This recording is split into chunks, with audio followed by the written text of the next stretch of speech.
Once again we are abroad with the Lockharts.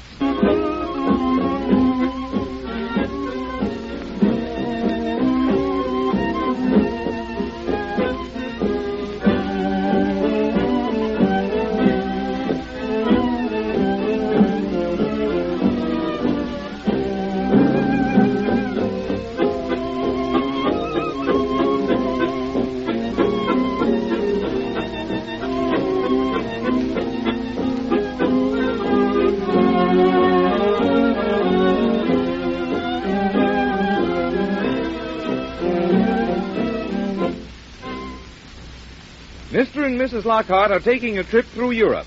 That is, Mrs. Lockhart is taking Mr. Lockhart. As you probably know, Mr. Lockhart represents the average type of businessman.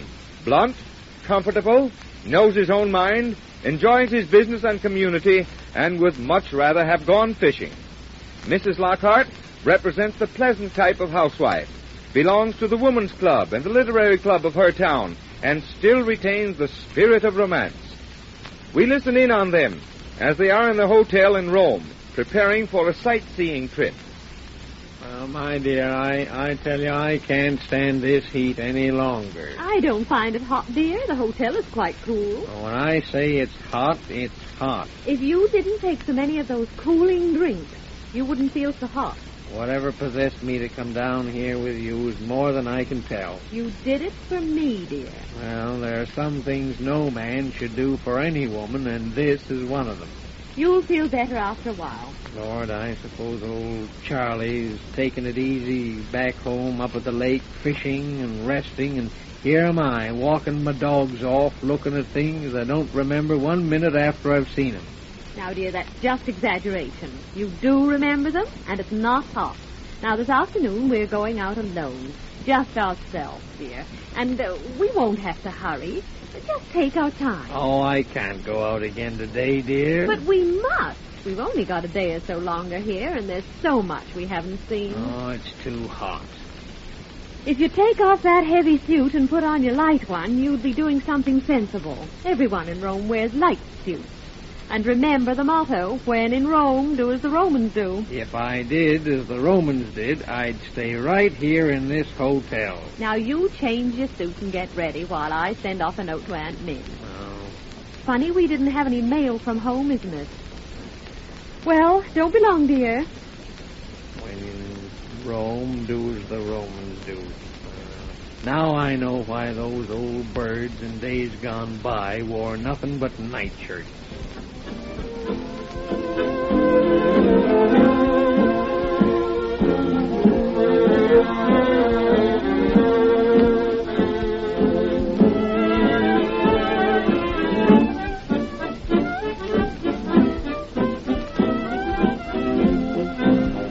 Here we are, dear.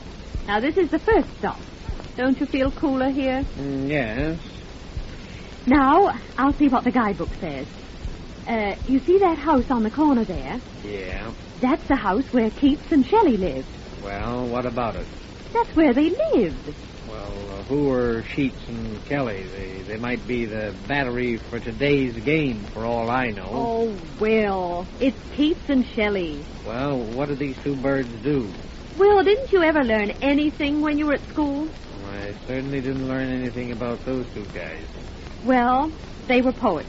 Oh, just poets. Just a couple of poets. With long hair. I don't know. Well, now listen, my dear. There's more poetry to me in an old swimming hole with old Charlie there than all the reading poetry ever written. Oh, well, never mind. And I wish I was in that old swimming hole right now. Now we're going into this church over here. They say it's very interesting, dear, because they have a whole cemetery in the basement. And it'll be cool in there. Well, lead on. Now, when we get in, I want you to be quiet and don't make any impertinent remarks. I'll just be myself, dear, just the man you married. Well, then, we'd better not go in. What's in there, anyway? Well, it says that the walls of the basement are beautifully decorated in all sorts of designs with people's bones. Whoa, that's one place I can afford to pass up. Don't you want to go in? I do not. Oh, well, I guess I don't want to go in either. We'll get a taxi and go to the Forum. All right. Say, what did you say was the name of the nightshirt these old Romans used to wear? Togas? Ah, that's it. You know, that's not a bad idea for the summertime. Why? Well, for one thing, you get more breeze, and they don't bag at the knees, and you don't have to have them pressed. Oh, Will. Of course, I suppose they did have their drawbacks. Now be careful. I mean, well, it took these Highlanders we saw in Scotland to really improve on them. How was that? Why, with their kilts. They got the same effect with all the advantages, with only half the material and twice as much breeze. Oh, Will, you're awful. Here we are now at the Forum. Yeah. Now, this is where Mark Antony made his famous speech. Is that so? You remember. Friends, Romans, and countrymen. I know. Lend me your ears. That's it. How did you know? We had that in an entertainment at school once. The reason I remember it was because Charlie and some other fellows and me had a lot of false ears made, and we threw them up on the platform. And I suppose you thought that was great fun. Sure worked out all right. Principal had us all put out, and then we all went fishing. Oh, dear, I don't think this trip's doing you a bit of good. Not much. Well, anyway, this is the place. Now we'll go to the Colosseum. Oh, and this is where they took old Caesar for a ride? No, that was the Capitol with the senators. Did they have senators in those days? Yes, this is where they originated. Well, the Romans sure have a lot to answer for. How do you mean? I mean, if they started the idea that the country could be run by senators.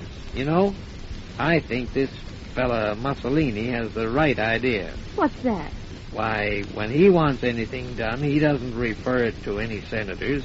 All he does is just notify himself that he's going to have a conference with himself, and then he talks to himself and he signs a bill, then he tells the country about it, and they say, hooray for Mussolini, he always gets what he wants.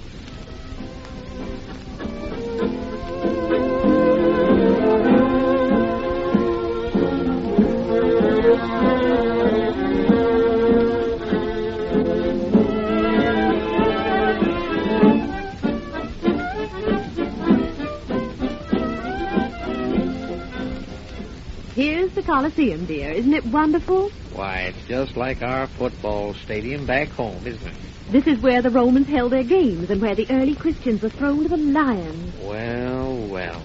You know, I'll bet those lions were sort of proud to eat those early Christians. Why, Will, what do you mean? Well, I mean just this.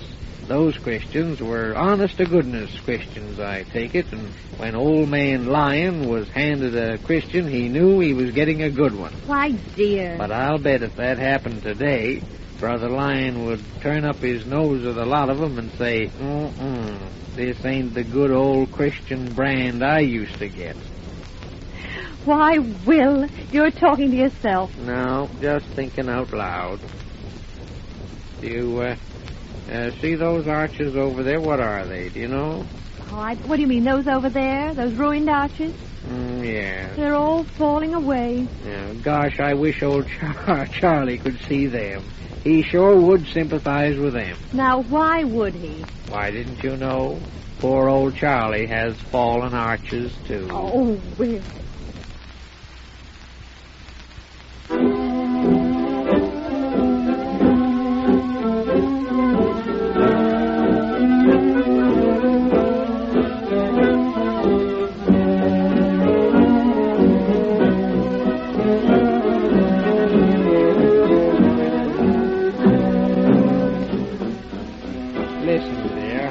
More we got to see. I'm hot and I'm tired. We'll just see this fountain, and then we'll run to the catacombs, and then we'll go back to the hotel. No, I'm not going to go to any catacombs. Oh, but dear, we ought to see them. Well, now, what are they? Just caves under the ground, aren't they? Yes, but... And they're damp, and I'm hot, and I'll catch a chill. Well, I don't want you to catch a cold. But we must just stop here at the Trevi fountain. Here, give me a lira. What for?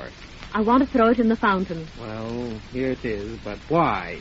Because the legend says that if we throw a coin into the fountain, we'll surely come back to Rome. Well, my dear, you're sure going to give that legend a black eye, because we'll never come back here again if I know it. Well, I've thrown it in anyway. Now we'll go back to the hotel. It's about time. I'm tired and hot, and I'm woozy from looking at ruins. In fact, I think I've got ruinitis. Say, look back there now where you threw your money in. See those kids in the fountain? That's where your money's gone. Well, Just another gyp game for the tourists. Well, I'm glad I threw it in anyway. All right. Here's the hotel. Hooray for that. I'm so hot I feel like a Roman candle that's been burnt at both ends. And you know what I'm going to do right now? What? I'm going to do as the Romans do. Going to go upstairs and take off these clothes and get into my toga and go to sleep. All right, dear. You have a good sleep, and I'll go and see if there's any mail yet.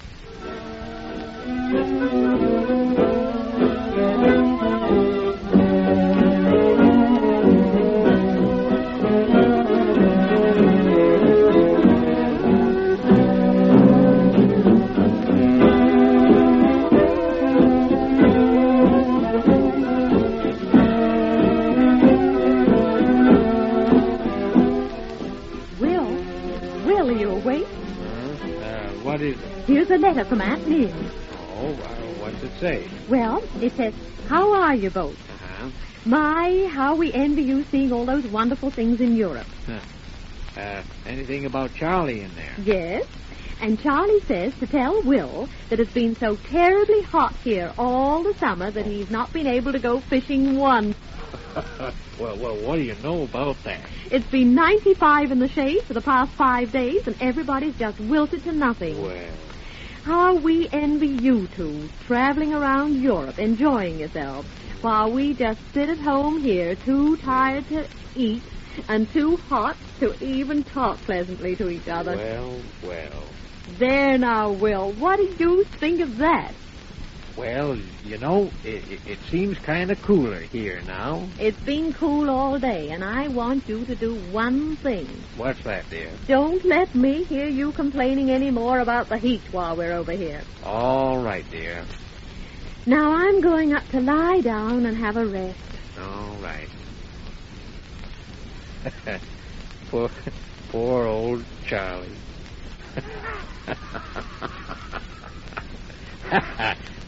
Not a fish all summer. Well, Europe ain't so bad after all. Well, I guess he's pretty nearly right. At any rate, so the Lockharts have had their first experience in Rome. Next week, we hope you will again be abroad with the Lockharts.